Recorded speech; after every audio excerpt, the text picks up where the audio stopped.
Hello everybody. We have another game with white on our speedrun against Elver Galarga, rated 1218. We have e4, e5 opening on the board. Um, we're going to continue with bishop c4, the bishop's opening. Black's going to play knight c6, developing a knight towards the center.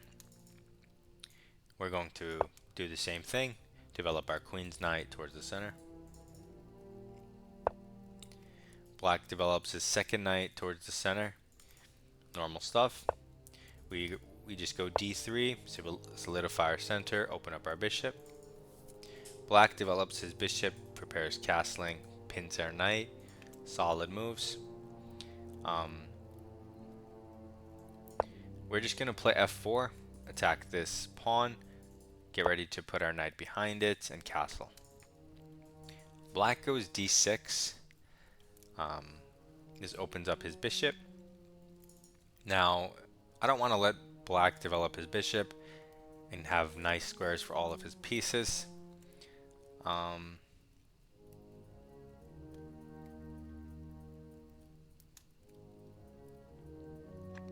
So maybe I want to play f5.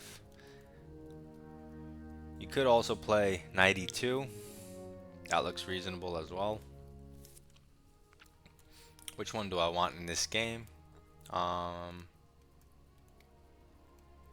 Let's try f5, closing down his bishop so it doesn't have a good square, and see what he does. Now we can easily develop our knight here, here. If he takes our knight, this pawn protects the center and dominates his knight. So we don't mind that. We would then get his bishop, which we like.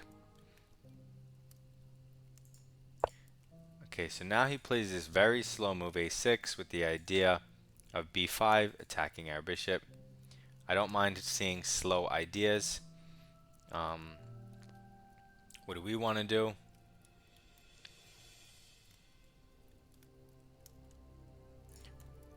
We want to develop and castle. Let's just develop our knight towards the center. It prepares castling, which would break the pin.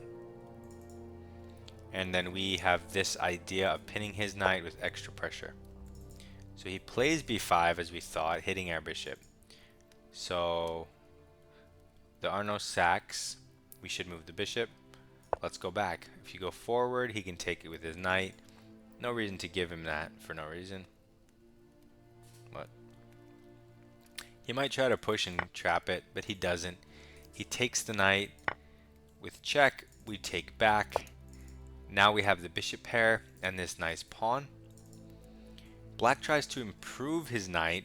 The thing is, it doesn't coordinate with anything. So it's not like he has a bishop, a dark square bishop here. That's, you know, that's what they would normally go for, but there's no bishop here. So what's this knight doing here? So if I kick it, it has to go back. So this is a weird move. Also, again, not again, but bishop takes f7. If he takes this and we go check and he moves his king somewhere, we could pick up the knight. So that wins material maybe. What else is there? If we kick the knight and he goes back and we pin it, we don't even have the knight jump to add pressure. So let's go, well, do we have any type of mating attack in the future? I mean, we always do, but. And here, that's nothing. Here, there, here. Maybe he, no, maybe he kicks it. Okay, I see no reason not to take a pawn and ruin his king and give this check and get my queen in the attack, all with an advantage. I see no reason not to do that. Now he's realizing what I just did. He was a little eager when he took that pawn. I think he thought I blundered, but I will be getting that piece back. So he hides that way next to his rook. The bishop can't help on this diagonal to defend. I mean, you don't need to checkmate him here. You're up a pawn. He can't castle. You could play normal, calm moves and you're better. So he attacks the knight. Fine. Can I leave it hanging if he takes it and I take it? I think that's too much. So let's move the knight. We don't want to give his bishop a good... Let's just move it back. Right? This way, this way. Yeah, we're just going to move it back home. He made more weaknesses on the light squares. Okay, so now he's pushing a pawn, trying to break down my c pawn, maybe to make room for his knight. I'm not sure. But what can we do?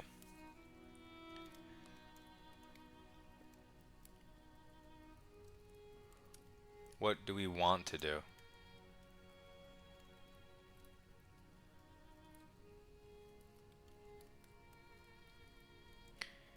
If we push past him, that maybe opens up this as well.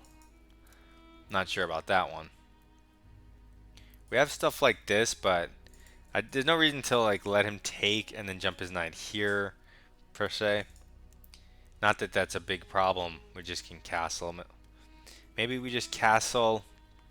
He takes this pawn. What can we do that's active? Knight to the side. He jumps his knight in the center. We hit the rook. He takes a pawn. We take a rook. He takes a rook. I don't know. We can take this pawn. Queen over. That all looks unnecessary, though. I mean, I'm the one up a pawn. So I'm just going to push past him, ignoring him. His knight can go here, but my knight didn't leave. It's just a trade. It's nothing special for him. So he pushes past, but now this is just a clear sack of a pawn. It only improves my rook significantly when I take. And now my pawns cover the light squares beautifully, and my bishop can cover the dark squares, so it looks very nice. He jumps his knight in here, which threatens the fork, but I'm not going to allow it. So what's a simple way to deny him this pawn? I'm just going to move my king. He can't open the center. My king is completely safe, surrounded by all these bodyguards. I might even be able to stick my king on c3 in a panic room, right? And how can he get to him? He has no dark square bishop, and his queen has no diagonals. Well, so who knows? I can kick the knight, right? And then it's dominated again. And then I can put my king on c2. That's reasonable. So he plays h5, which comes with a tempo on the queen, but weakens the dark square a little bit. I could go for a queen trade up 2 pawns and positional dominance. That's reasonable. I could go back here, though, trying to keep some threats, but he is trying. I see he's trying to get his rook in the game. Got it. So in that case, let's stick our queen here. If he trades, we're gonna have our knight on an outpost that he cannot do anything about, which would be very nice and strong. So he takes and we take, but now he can't kick our knight, and that's very good for us. Maybe he should have tried g6 there. So he goes c6. I don't know what this does. Maybe she's trying to prepare d5, something like that. But now there's no queens on the board, so our king is definitely safe on c3. But then he would just defend it with our pawn, and then the knight is kind of stuck here. We could dominate the knight. Oh wait, did he trap his own knight? He just did, right? Yeah. That was his knight's escape square. Thank you. Thank you for the donation, sir.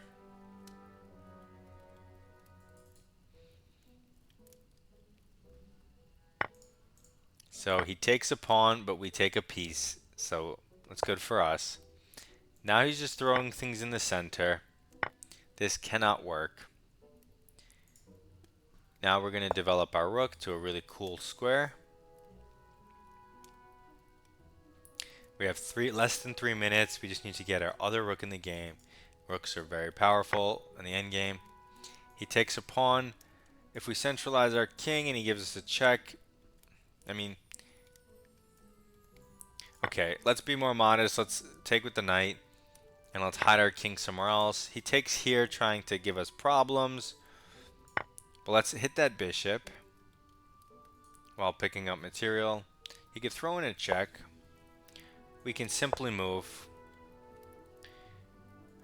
even approach the bishop and stay in a nice cluster next to our pieces. Without queens on the board, there's nothing to worry about. He trades, so that's definitely not good for him. He relieves all the pressure. He hits my pawn. I'll simply defend it.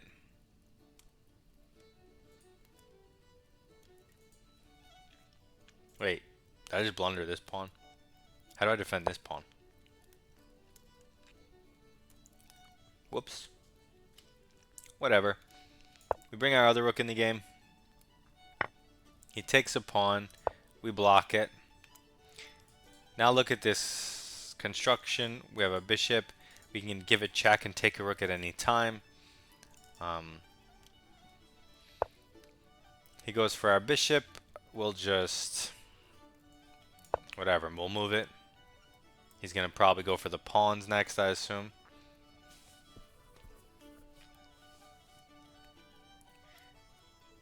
It's over, Elver Galarga. It's over. So he moves his king. Okay. It's something.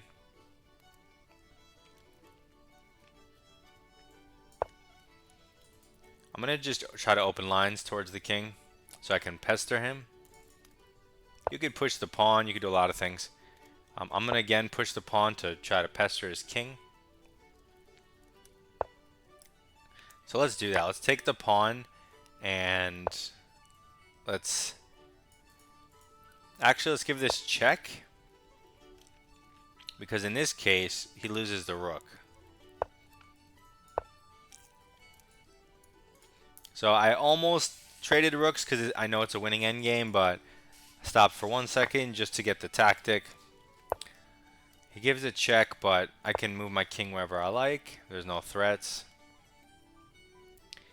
And now he's in a mating net because of this pawn. He can't escape. So all I have to do is get my rooks till... I don't have to do anything. Haha. So let's go through the game. Center. Development. Development. Center. Development. Center. Center. Development. Center and development. This works against his development, and it starts a kingside attack. It's a middle game idea. This is development and center. This is forced. This is forced. And this is just a winning tactic, so you always take advantage of tactics when you can. Why not? So now our position is totally crushing. Put on the analysis board. Plus 2.3. Obviously crushing. Forced. Here you could really have, you have a lot of options, but pushing past is fine. So let's say forced. So I mean, it's not really forced. You could go down some sharp lines where you ignore it, but why bother? This is just crazy. Free stuff. Forced if you want to protect the pawn. You could castle and sack the pawn, but you also don't have to. And then, like, chess chunks, you have to know when your endgames are winning and when they're not, because then you know exactly when to trade stuff. So like I know if we trade queens, the endgame's won. So I'm up 2 pawns, and I look at the structure. So that's what this is. It's a middle game idea that is winning. But you have to know that. You could also figure it out. Like I'm up 2 pawns, maybe queen trade is probably good in the endgame, right? If they're not tripled pawns. And then this traps the knight, but even if it didn't and he could go back, you have a nice place for your king. The knight would be completely dominated. You can get your bishop wherever. And that's that. I'm curious if he goes here, you push past, and then you, I guess it doesn't matter really. +5.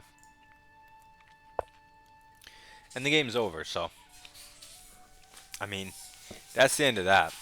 So we keep getting nice attacking games. This is good. I'm going to throw in some more gambits from the white side in the future games, so stay tuned for that. Good luck in your chess, and like and subscribe. Goodbye.